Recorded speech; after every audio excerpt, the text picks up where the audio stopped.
Hi, I just wanted to create a short video to show you 3 ways to navigate the National Forest. One is the U.S. Forest Service maps. The second will be the Motor Vehicle Use Maps, the MVUM map. And then the Gaia app is what I use to navigate off-road. So the U.S. Forest Service has a plethora of information on their website. They do have their motor vehicle use maps on the website. So if you go down to the bottom, you'll see motor vehicle use maps. You'll also see the off-highway vehicle maps. Now those are side-by-sides. Those are non-legal vehicles that are not licensed. So what we're going to focus on is the motor vehicle use maps. But if you go down here on where to ride, you'll see that the Forest Service is broken up into different ranger stations, and that's how you will have to figure out which map you need. So this is depicting the Ozark National Forest, and they have the different ranger stations there. So ranger districts.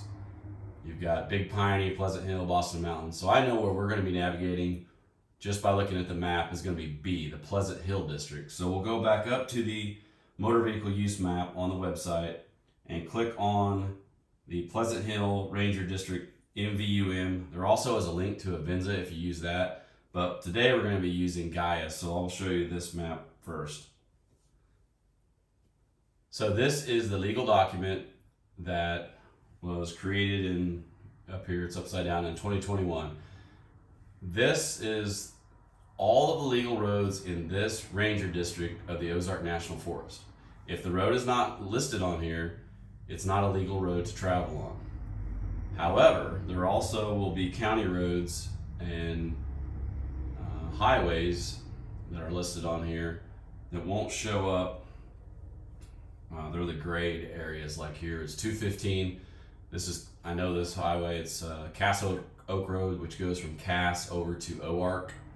And then you'll see like Highway 23 here. So what we're going to focus though is on the Forest Service roads. So as you can see, there's a lot of different roads on here. A little bit of background about the Forest Service roads. Each national forest in the U.S. assigns a short number and letter combination to each of the roads. They use 3 to 5 number digit combinations, and their main roads you'll see will have, for example, we'll zoom in here on this 1533, and that's the main road. Now, if there was a branch off of this, as you can see, this 944B, these are branches off of that main road. So it starts with 944A, B, C, and probably there was the letters between there like D. D's probably not a legal road anymore for some reason. These roads will show up when you see a sign, if there is a sign. A lot of the signs get taken down or stolen, or they're just not marked very well. So it is very difficult to travel in this part of the National Forest. But they would say FS 1234A or A, B, depending on how many branches there is off of that. So typically you'll have the main road and then you'll have branches off of that road, and that's what the A, B, C, D designation. Now, if you have what really gets confusing is if you have a main road and then a branch, and then branches off that branch. So it may be 1234A, and then AA, AB, AC. Those are branches off of a branch off of a main road. Confusing, I know. But for what we're talking about here, we're just going to focus on the main stuff and how to navigate.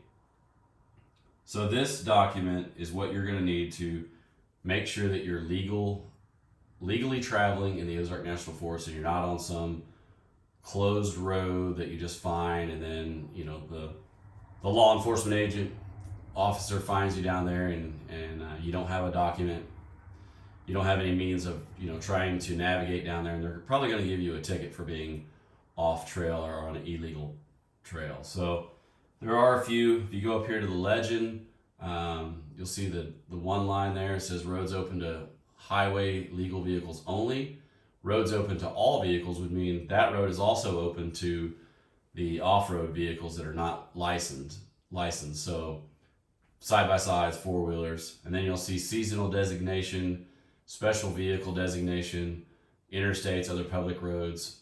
You've got your boundaries, and then all the other things that are in the legend. So go back into the legend where our upcoming trip is going to be near the Reading Recreation Area. As you can see, the dark gray there is a highway, so that's 215. And then the black and white dotted line is a road that's open to all vehicles, but that solid black line here, like 9445C, is only open to legal licensed vehicles. So if you get driving down here on this, let's say 1003P, and you get off of that track and you go down on 9445C and you're on a four-wheeler, you are on a legal road and you can get ticketed. So, a little bit about that map. One of the cool things about this map is that it's actually in Gaia. We can overlay it into the Gaia app, and I'm going to flip over to that real quick. So we'll pull up Gaia. Ton of information in Gaia. This is going to bring us up to where I'm at currently. So we're going to scroll on down to the Ozark National Forest, and what we're going to do here is I'm going to show you how Gaia operates and how you can use it to navigate. There's a lot of stuff in here. It's confusing to a lot of people. I do have the premium service, and I do have some special codes that I can give you to get 3 months of the premium for free, or you can get 25 to 40% off of a 1-year subscription. I love it. There's so much in here you can do, and there's so much information if you're going to go out exploring. And this isn't just for the Ozark National Forest. This is any national forest in the whole United States, or any area in the United States for that matter. So a couple things I'm going to show you. Across the top there, you'll see there's a lot of information. That's kind of where we're at right now. We're not moving. So currently our elevation is 1216. Our minutes per mile pace is 0. We're not driving. Our moving time isn't moving.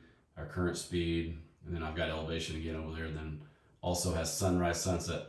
One of the cool things, you can click on, let's say, elevation, and you can scroll through here and change that to do whatever you want it to show while you're utilizing this map, which is really cool. So maybe you just want to see what your ascent is, which is nothing right now because we're not moving. So you've got all those things across the area. You just click back on that to take that back up.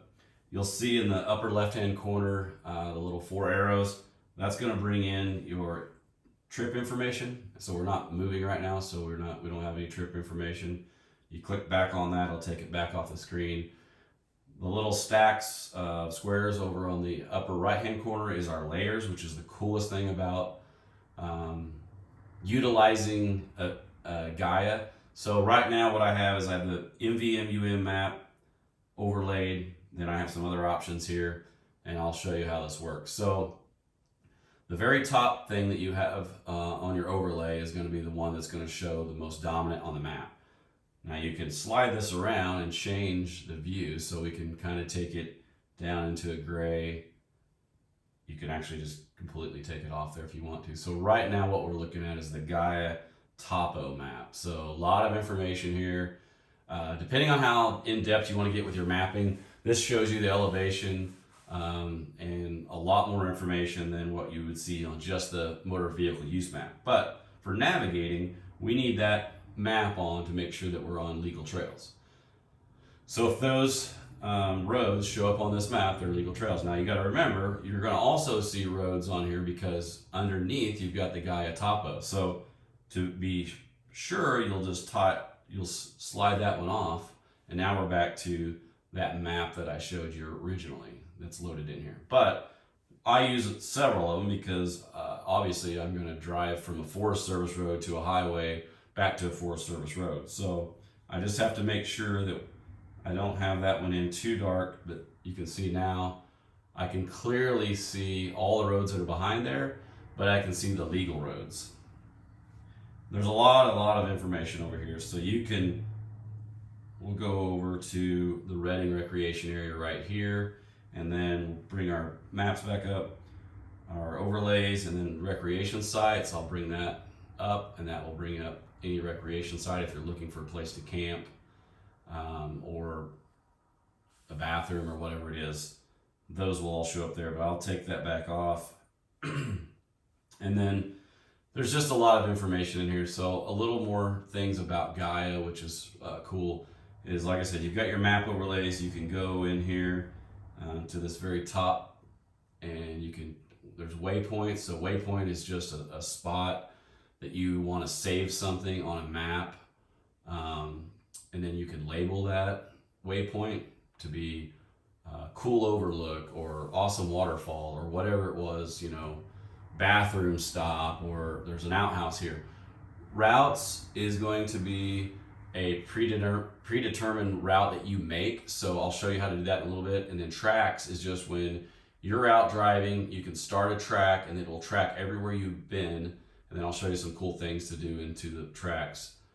Public tracks would show you people's tracks that they had allowed to be public on here. I like to just look at my tracks because it becomes a real mess of trying to see everyone's tracks.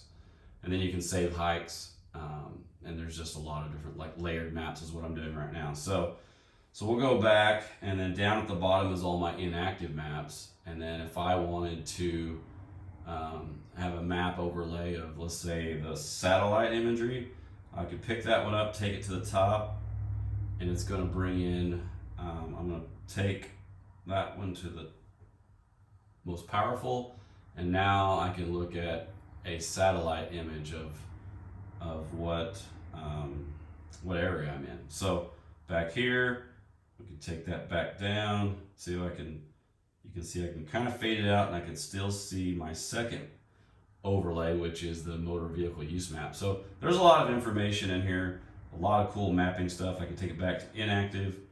If I want to see any of these others, plus go down here and add more and more and more things that you want to see. There's tons of features and overlays. If you're traveling, let's say you're out west and there's fires, you can actually bring up the wildfire, current wildfire map to see if there's a fire in the area you're going to go to. And then you can also see the satellite detections of wildfire. So ton of information. Gaia is extremely powerful mapping app that I would definitely recommend. So a couple little things across the top there. There's a little arrow, or a little circle with the little lines coming off of it. If you click on that, that'll bring you to back where you're at. If you click on this little plus, and let's say we want to record a track, so that would just start recording wherever you're at, and then as you drive all day long, it's going to give you all this information, and then you can go back and look at that later. So what I'm going to do is I'm going to stop that. So we'll bring this up. You click on the little 4 arrows in the corner, and it's currently recording your information. So if you want to click on that, you can pause it. So like if you stop to eat lunch or something, you don't want it to show that you were sitting there that whole time, then you can start it back. If you're done, you could finish it, but we're just going to delete this one. So I'll show you real quick. Down here at the bottom, there's trip, search, saved, and settings. Saved is going to show you some of the tracks that I had recorded. So for example, here's one. This is just a track. It's in the Ozark National Forest. If I want to bring it on the map, there's a little things to show on the map. Click on that, and you click on the little map here on the left, and then you could show it on the main map.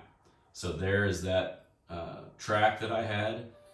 And then along that track, I took some pictures of things that I thought were interesting or information that I may need in the future. For example, there's a gas station down here at the bottom, and I know that gas station has air. So if I air down somewhere along the way and I need to air my tires back up, or I need to find a gas station in an area, I know this gas station exists. Then you can click on the pictures. So here's a picture. It was just a cool old building I saw. Just something that, you know, reminds you of what you did on that track. So, and then you can go down here and see all of your information. So how fast you drove, how long you drove, what your ascent was, your max speed, the time, you know, how it took me 5 minutes to go a mile. I was driving for 1 hour and 47 minutes. So there's a lot of information in there. So that is a track. Another option that you have up here at the top is to create a route. So let's say we want to create a route that we're gonna do some research, we're gonna look at the map, and then we want to go out and do this route, and we want to know where we need to go, when we get there. So it's really simple. Let's say we're going to start over here, this little Edna town. We'll click there, and then we'll bring that up. And then one of the things we're going to make sure we're on the road. So down here in the bottom left-hand corner, there's some modes. Now you can have hiking, cycling, driving, or straight line. Straight line is just going to tell you how far it is from point A to point B as like a crow flies. So we're going to keep driving, and then from this point to that gas station is 3.96 miles, and then we're going to go all the way up to OARC. So we're going to click again there. That's 13.7 miles, and it's going to drag and drop itself right onto the highway that we're on. So if we want to go off the highway, these motor vehicle use maps, we can follow those too. So if you can see here, we can click over here. We'll click back here.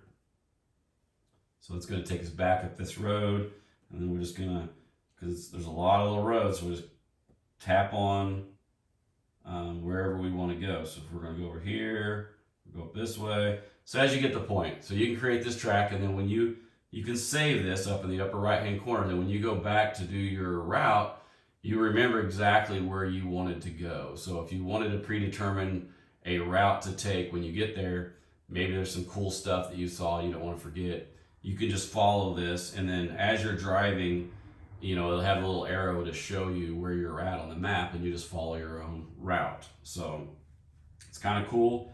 Cancel, we're just going to clear that route. That's about it. There's a lot of cool stuff in here. Feel free to reach out to me if you've got questions on Gaia, if you've got questions on the U.S. Forest Service maps. Really important that you follow the vehicle use, the motor vehicle use map, because that's the legal maps. And like I said, this is what you would have for any Forest Service in the United States. So instead of going in Googling Ozark National Forest, you would Google Mark Twain National Forest, and you would get the same type of website that we had here. So, and it would have the motor vehicle use map that would tell you what roads are legal. And the bad thing is, all these numbers, hardly any of these roads are marked. But as you're driving with Gaia, it will show you where you're at on the map, and you can look at this and say, okay, I'm right here. For example, I'm right here at 4432. I know that's a dead end road. If I want to drive down it, I can. It's legal. Or if I want to, make a big loop, I could go up here on 4432, loop back around. I see this JO 4292. That road is grayed out, so that's probably a county road. I know it is. It's Johnson County 4291. So you're going to come off the Forest Service road. You're going to get back onto a county road, and you'll just navigate yourself around to wherever you want to go. Like you see here, we can go back down to 215, and then this whole curvy road here is Highway 103. It's just, you need a map. It's extremely difficult to, especially in the Ozarks, to navigate the national forest without a map. So I would recommend getting Gaia. If you're interested in the code, just reach out to me. Hit me up at one of the Jeep Taco Tuesday or the club meetings, or just PM me, and I can get you that information. So I wanted to add a little bit to the video, a few things that I forgot to talk about, and really focus in on our waypoints. I think they're a really cool thing to have on your map. So as you can see here, there's several waypoints on this track. So to get your tracks to come up, you go to the upper left-hand corner, you click on the little 4 arrows, and you can see here, this is my Mulberry River Crossing Trail. So there's a little, looks like an eyeball there. If you want to take it off of the map, you just click on that and it disappears. If you want it on the map, it comes on the map. So this trail, we started on Highway 215, and then as we're going along, we found something that was really cool, which was a waterfall. So I created an icon that it's a waterfall. So how you do that is you just click on the map as you're driving along, and then it comes over here to mark a location. So you would save it. You can type in the top what it was. You can change the icon to You know, maybe it was a place to get water, maybe it was a parking lot, maybe it was a restaurant, maybe it was a gas station. All those things you can add, and then you can also, one of the things I didn't talk about a minute ago was important in this top bar that you have is you want to add your recording button to make it easy to get to. So right now we've got the recording button going, and if we want to record our track or stop our track or pause our track, we just push that button. You can also hit the 4 little arrows and go down to your trip, and then you'll see the same information there where you can take a picture and record, but it's just much easier if it's in that top bar because you're just driving along on your phone and you click on that. So if you want to take a picture, you just hit the little picture button and it'll insert the picture into wherever that was. So here I took a picture and it was just a waterfall. So that way I can remember if I want to go back, somebody says, hey, I want to see waterfalls. You know, obviously there's not a lot of water coming off of this one, but it was really pretty anyway. So the other thing you can do is really important is you're driving along and you find maybe a campsite, which is kind of important. So you can make notes. So I have here campsite. We could fit 5 rigs. I took a picture of it. It was up on top of a mountain, and you know, it's just a place in the forest. We could pull in there and camps 3 or 4 or 5 people easily. So that's a cool thing. You know, you can add as many photos as you want, and then you can always go back and look at this and go, well, here's another one. We went down Forest Road 1425, and when we got to this point, the road was actually closed. So there was a gate, and we just took a photo of it because that way we'll remember that road is closed. And it actually shows up on the map, but it is a closed road. So for some reason it's been closed. Don't know, it happens, but it's a legal road, but it's actually closed right now. So other things, you know, there's some more pictures of campsites and spots, and then as you can see, that'll just track you. So I think, and then if you want to take that stuff off the map, you can click on your layers and then your overlays, and you just click and select your waypoints and they're gone. If you want to take this blue line or any of your tracks off, just go over here to your save stuff, and if it's highlighted like it is, you can deselect it. Like this one here is deselected. You know, if there's any other maps, here's a map. You want to bring that one on. You can change the color, which makes it easier to tell the different maps. And then what's cool is that you can click on this, and I took a picture, a really cool old barn that's on this trail, and then it gives you all the information. So if you want to know how fast you were going, how long it took you to do that. So let's say you want to do that one again. It's 15 miles, and it took us about an hour and 15 minutes to finish that. Now we did stop for 13 minutes along the route, but our moving time was 1 hour and 14 minutes. So a lot of cool information. There's so much more in this thing that, you know, if you got questions, like I said, just send me a message, send me a PM.